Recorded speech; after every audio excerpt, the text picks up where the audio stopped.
Welcome on in, everybody. Tobin here with you, and thanks for checking out the channel. Just got back from being boots on the ground at the Kaseya Center as your Miami Heat lose tonight to the Charlotte Hornets. And a lot of people want to know, what's going to grab you today, Tobes? It's going to be the old tequila bottle? Is it going to be the old tank taking over today? It's hard to say. It's hard to find a mood right now for either. Maybe you'll see a little bit of both tonight. I don't really know.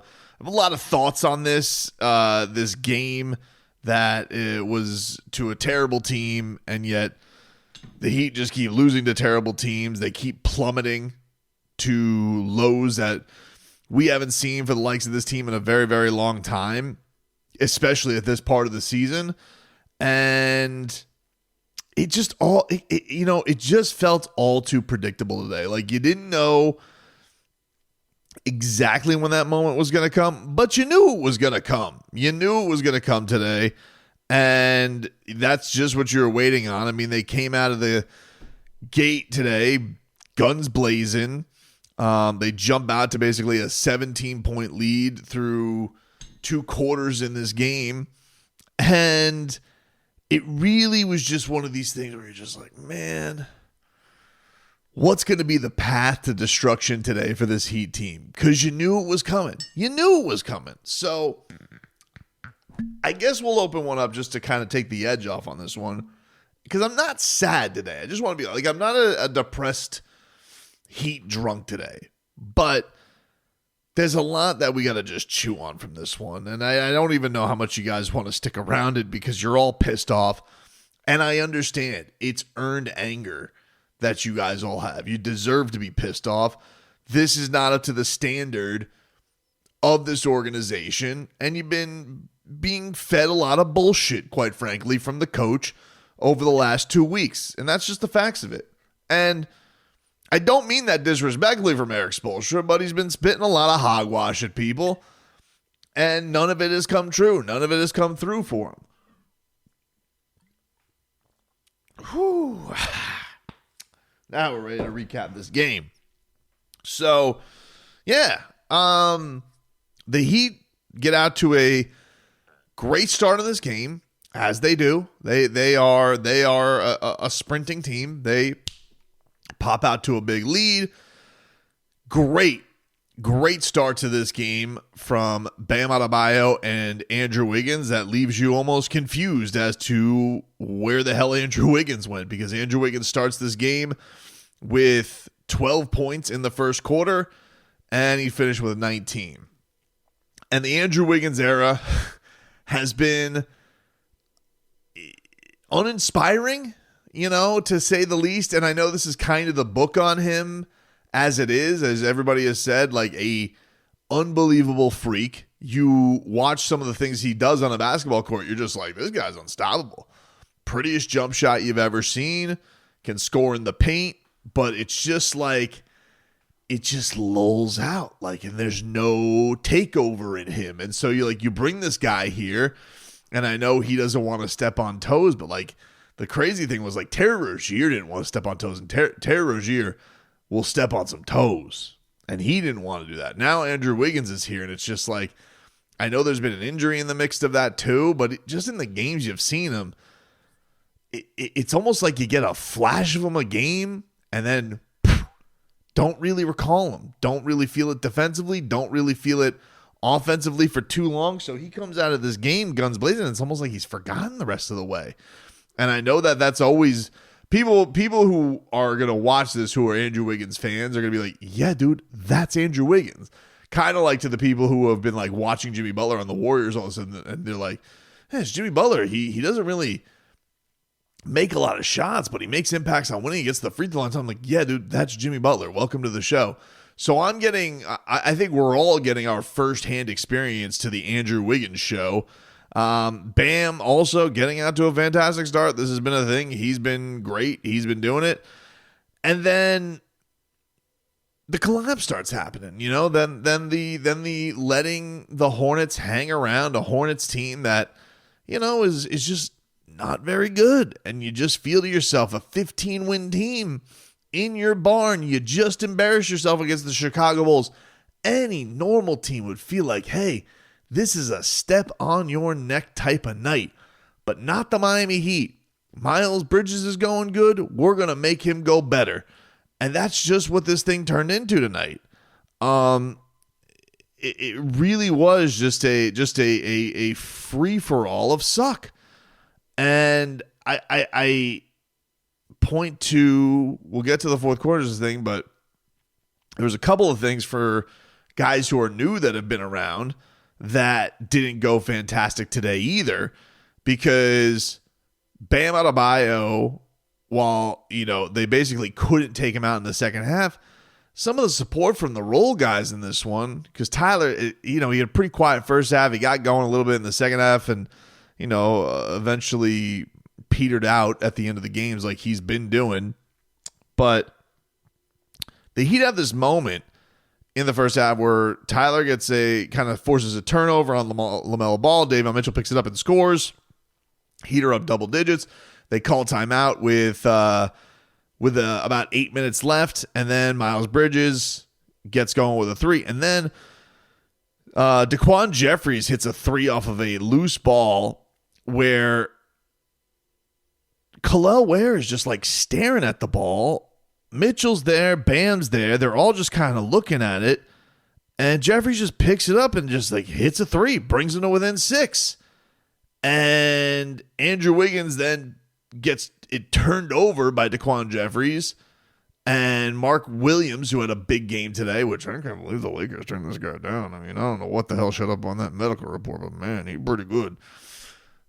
But you go from a situation where, like, all right, the game should be in control, and Miami's sitting there, and they're all just like, Kel'el and Davion, they're all staring at this basketball like crazy, and 8-0 run. They're right back into this game. They're within 4, and then Ware fouls Mark Williams. He's getting the lecture from Bam Adebayo, but it brings it to within 1.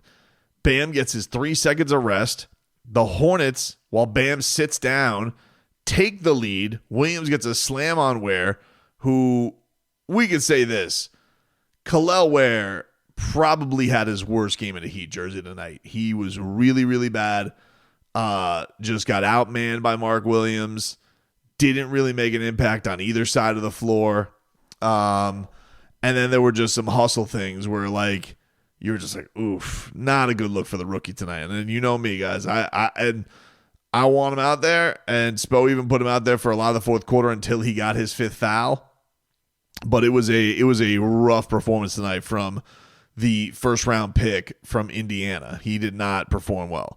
But then on top of it, as the Hornets get on top and they take the lead, the Heat call timeout. But as they're calling timeout, Davion Mitchell gets called for a technical foul.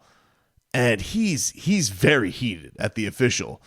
And so Bam comes over to him in the midst of the huddle. And I don't know if it was like Bam was animated with him. I don't know if it was a, hey, calm the hell down, or like, hey, you're not going to, we got to get our heads right. I don't know what the talk was, but we never saw Davion Mitchell the rest of the night. He did not come back in the game. So whatever happened in that timeout, when it was like about midway through the third quarter, Davion Mitchell got no fourth quarter minutes. So I'm guessing whatever happened in that huddle, whatever happened in that timeout, didn't go fantastic for the man they call off night, who I think has for the most part been pretty good in a Heat jersey. He's the guy who seems like he's fit in the most seamless, and I've enjoyed watching him. But something went on in that timeout where they were rats off a ship on him for the night.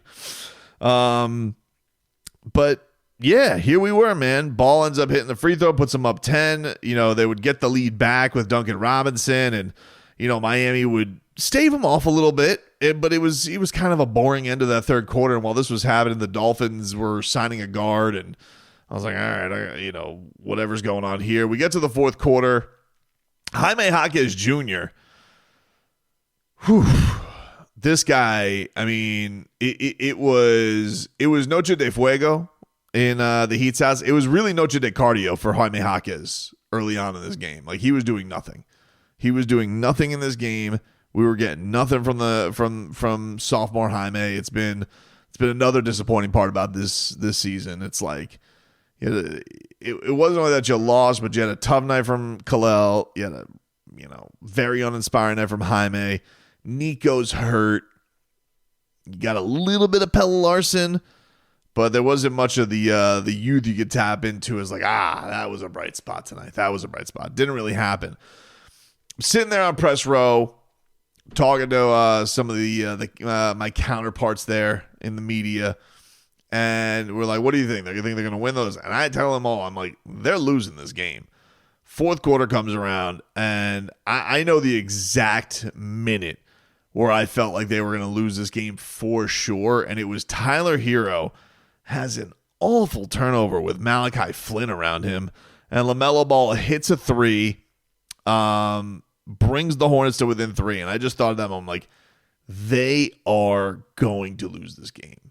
They're going to lose this game, and it was pretty much a disaster from there.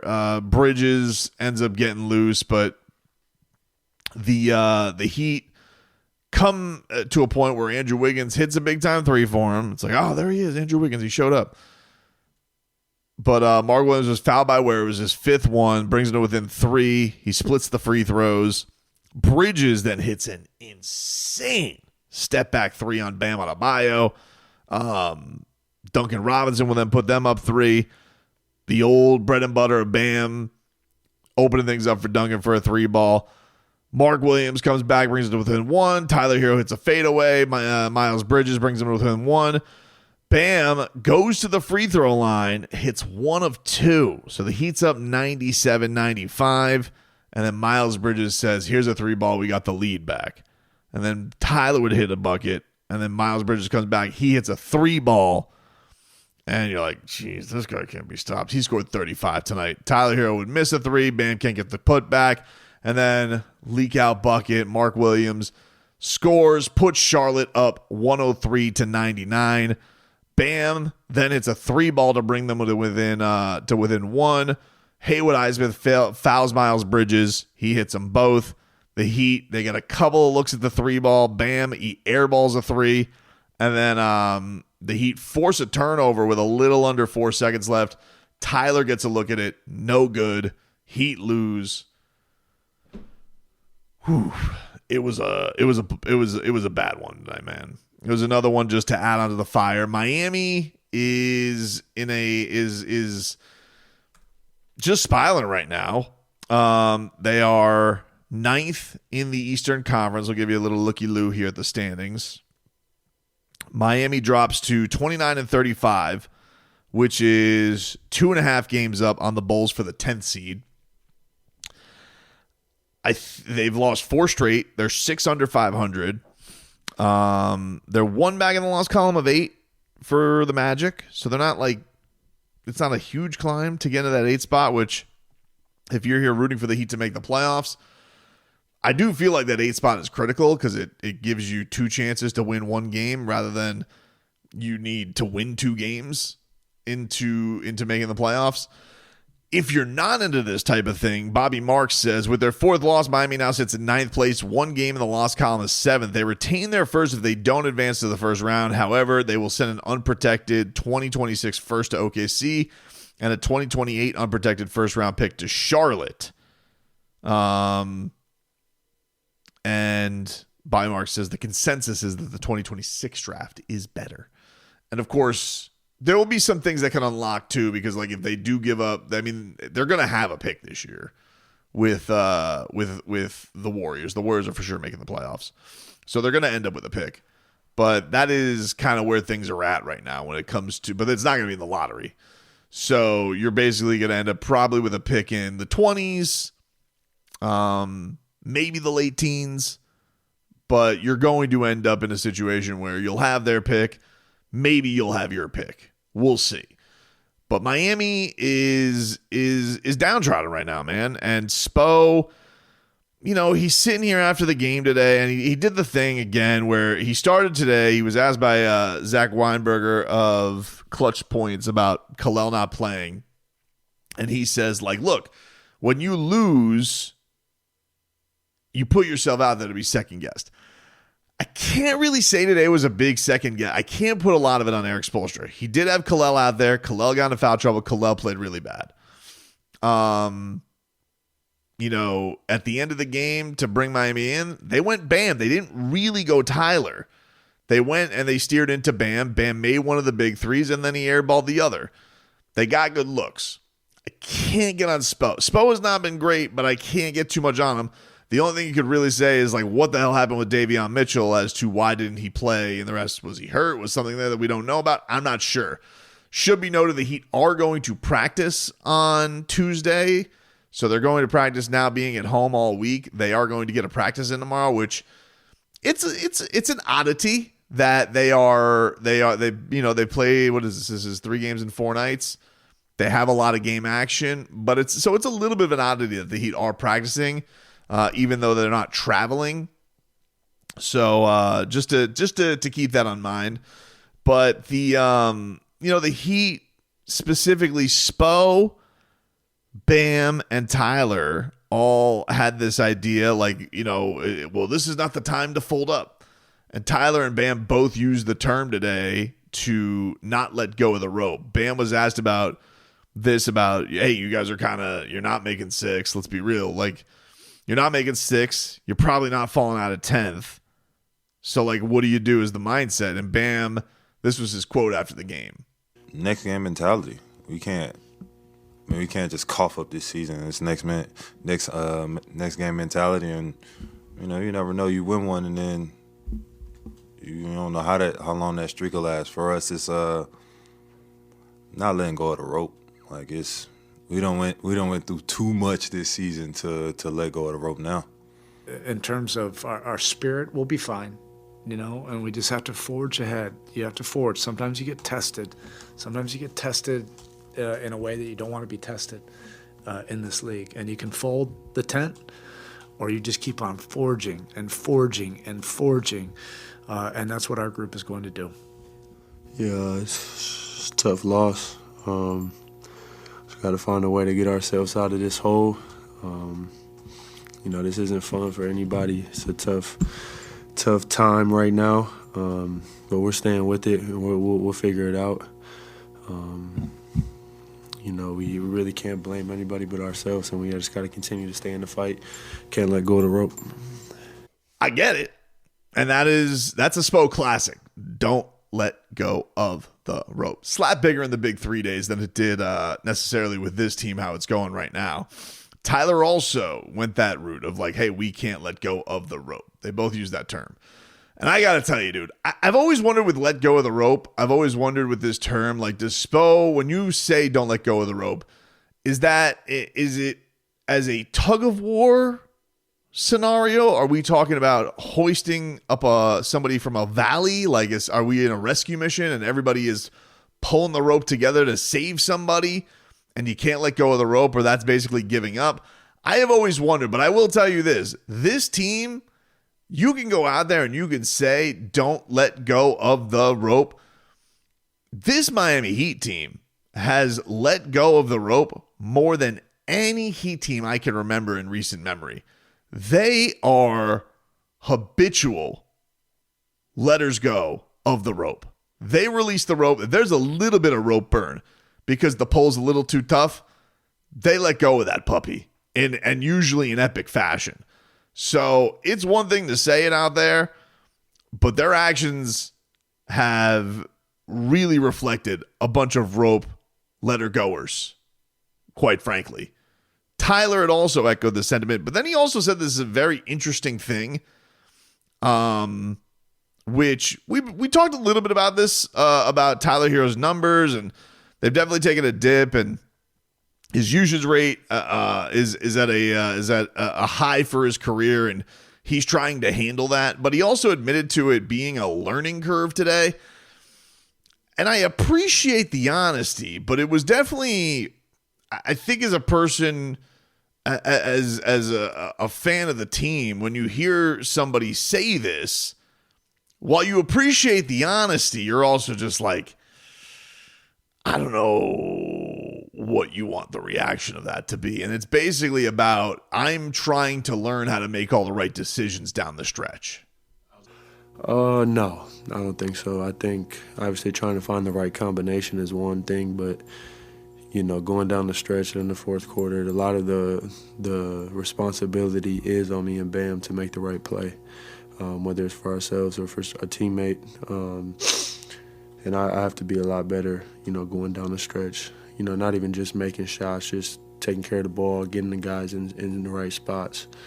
It's all a learning curve for me, and I'm learning as I'm doing it. I'm going to continue to get better as I always do. So I appreciate the confidence. I appreciate the honesty. It's a learning curve for me. I'm going to learn as I go, and I'm always going to get better as I always do. Nobody will ever question Tyler Hero's ability to improve. That's what he does. He's built himself and crafted himself from a middle of the first round draft pick to a sixth man of the year to an all-star this year. However, as we've gone over, the numbers, the efficiency, it's all kind of regressing a little bit, but I do think that there is an understandability to it because of what is on his plate, how defenses attack him, and maybe also just trying to do too much. But when he said that about it being a learning curve, to me, it was almost like that was kind of Jimmy's point the whole time. Forget the whole, we know the money was the issue. But talking about what kind of help he needed around him and what those pieces were. And it's always going to be looked upon with Tyler Hero as he is obviously a tremendously talented player. I think that Jimmy Butler has a lot of love for Tyler Hero and supported Tyler Hero. And I think has a belief in his talent. But you hear there, this is all still a learning curve for me. And you're thinking to yourself, well, imagine if that was on a team with stakes. He wouldn't be the 1A, the 1B, because it would still be Jimmy getting the shots down the stretch, I guess. But that was kind of the point, is this is all still a learning curve for him. And I don't know, you're at a point right now where you were hopeful the learning curve was going to be sped up at a point this season. There were games at the middle of this year when all this Jimmy drama was going on. And again, I don't know what, I don't know necessarily what has changed on coverages of him or how teams are attacking him or scouting him or whatever. But, you think of some other games where, man, he was really, really clutch coming through and he was efficient coming through and he was making the right decisions. And that's gone a little bit by the wayside. And he's admitting a bit of a learning curve. So maybe he's trying to adjust to whatever the league's adjusting to on him. But I heard that and I was like, man, that was kind of Jimmy Butler's point. Is I don't have time to sit here and wait for a learning curve from him. I need a guy who's ready to go. And this is where we're at right now. We're now not in win now mode, contender mode. We're in learning curve mode. And these have been some really, really hard lessons for these guys. And it's become exhausting for the fan base to watch every night because it doesn't feel like any of the lessons are coming through. How many times do you need to be taught the lesson before some of these things get through, unless you just can't? And I don't know. I don't know what the answer to that is. I don't know if he can. I think he can. I think Tyler Hero's an excellent player. But how many times do you have to have the same lesson be taught to you and you take that lesson and are able to overcome? Because it just feels like at this point it was already bad and has been bad and has been bad for weeks and just seems to keep getting worse. So it is high time that this season which is winding, is going by quick and feels like it's almost wrapping up just because of the number of games that are left. Is at 18 for the season? And man, the schedule, not easy. The next three, you got Clippers, Celtics, Grizzlies, Knicks, Pistons, Rockets. Got the Hornets who just beat you. Warriors, Hawks who have recently beat you. Then you get a little bit of a reprieve of a Philly, Washington back-to-back. I mean, who knows, dude? This is not one of those. And then like the Heat kind of end soft. They end with we'll be seeing what seeding is and where guys are at. They'll end with Philly, Chicago, New Orleans, Washington. Doesn't get much easier than that, saying that, knowing that Chicago's kicked their ass. But these next couple of weeks, whew, this could get uglier. It could get uglier. There's not a lot of faith to say that it's going to stop getting uglier. So buckle up, Heat Nation. We could have some tough nights ahead, and it's some more tough nights ahead. And as we've been discussing, maybe it's time to start wanting stuff like that, dude. Maybe it is time to start looking at ping pong balls. I don't know. I don't know what the right answer is right now, because I don't know what the likelihood is that it would really pay off for Miami. But this team has never felt further away from doing anything significant. Really and truly. Like it almost feels like they need the bounce of a ping pong ball to set some fortune in their way, because they don't really have a whale that's lined up to come here. I got fantasies. I got Ant fantasies. I got, Luka Doncic and LeBron have gone swimmingly. That doesn't look like it's going to go their way. Kevin Durant obviously would be cool. He's a legend, but teams have not done a whole lot of winning, and he is getting older. The one that intrigues me is Zion, but I don't know how Zion in Miami works out. So, man, it's hard times right now for the Heat fan, and I empathize. I'm right there with you, man. I'm banged up right now. I'm wanting this thing to come through, but it just feels like you can set your watch to. You'll know that moment in a game. There'll be a big swing and be like, that's going to be where they blow it. And I knew it today in the midst of that, when they stared at that loose ball and it ended up being a bucket and ended up being a three, or turnover turned into a three. I'm just like, this is why they've been losing the way that they have. This is why they are where they are.